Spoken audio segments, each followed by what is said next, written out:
Alrighty, everybody, we're back with another episode of the Tough Car Challenge. Today's contestant is the Gavril Roamer. The particular Roamer we were able to get our hands on is the base model with the inline-6 engine, putting out a whopping 164 horsepower and a 214 foot-pounds of torque.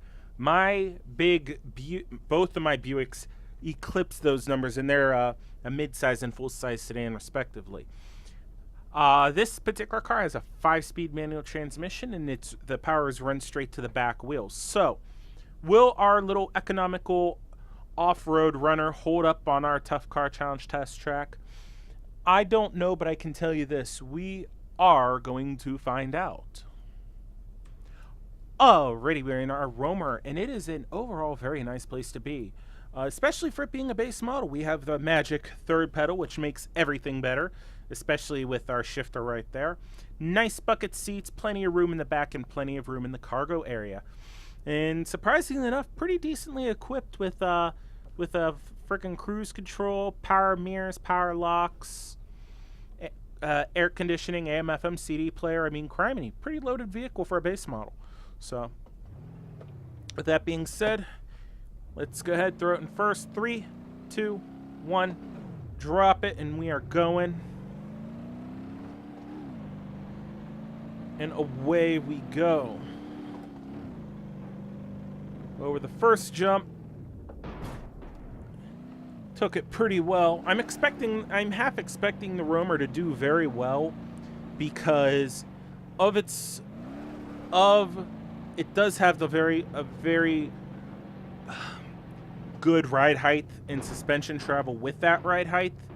So it should be able to take these jumps very well, a lot like the H25 the H25 van in the D15 extended cab, both of which had better decent suspension.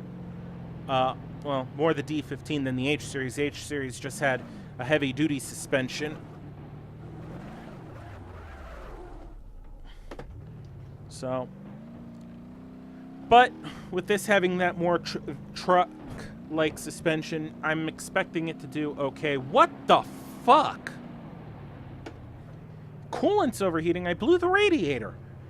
Not after about 3/4, 7/8 of a lap? What the fuck, Gavril?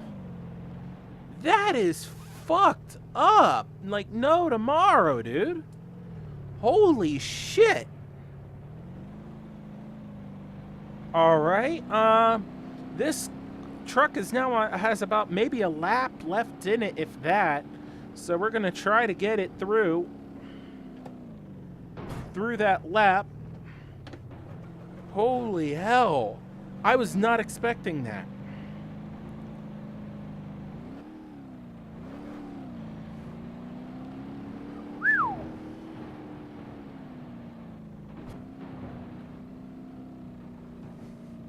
I mean, I've actually had Roamers blow up on me, but not like this. Holy shit. Head gasket, piston rings that quick? Shit, dude, this motor is done. Oh, golly. Oil? Whoa, there's a very big problem with at least the 4.1 liters cooling system, because this is blowing it's blown. The motor's gone. Holy shit. I mean, hopefully I can get her around. I'm not expecting it. Yep, there we go. I don't have any power. It's floored and we're losing power. And it's done. Did it just throw a rod? I got no warning before it did that. Yep. Motor just blew. Holy shit. I think this is a first. I honest to God think this is a first for the Tough Car Challenge, that we had the car's engine gave up, not something else gave up that caused the car to no longer be able to move. So we're going to hop out. There's not a whole lot of damage to the exterior, so I'm expecting this just to have a blown motor. But let's see what's happened.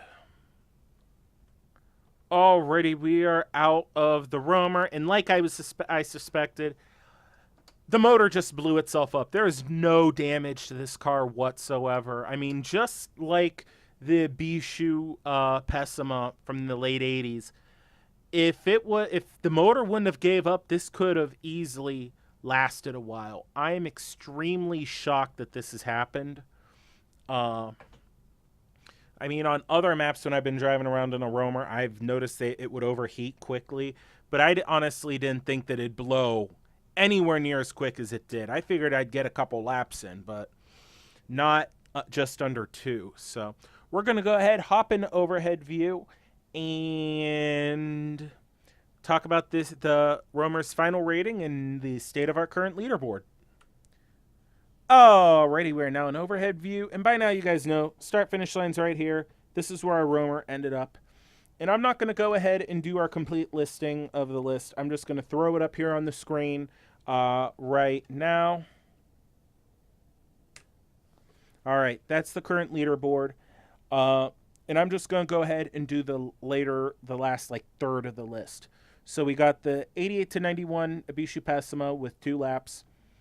Our Hirochi Sunburst and our Gavril Roamer with 1 7/8. The ETK 800 station wagon with 1 2/3. The Gavril T-Series with 1.5. The Civetta Bolide with 1 1/4. And in last place with 2/3 of a lap complete is the Hirochi SBR4. I'm going to be completely honest. I am kind of surprised that the Roamer died the way it did. I figured it's an SUV. I'm gonna eat shit in the Widowmaker.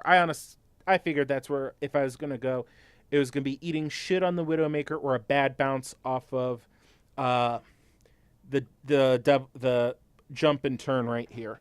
So for it to blow the cooling system and then blow the motor just by driving it hard is very surprising. So. But anyway, the next episode, I believe that's going to be the last of the vanilla cars unless the developers release another car here in the short future. The next car will be the Gavril Barstow, so hopefully that will redeem the Roamer's epic failure. But until then, guys, I hope you've enjoyed the video. Please like, please subscribe. It does mean a lot to me. Until next time, have a good one.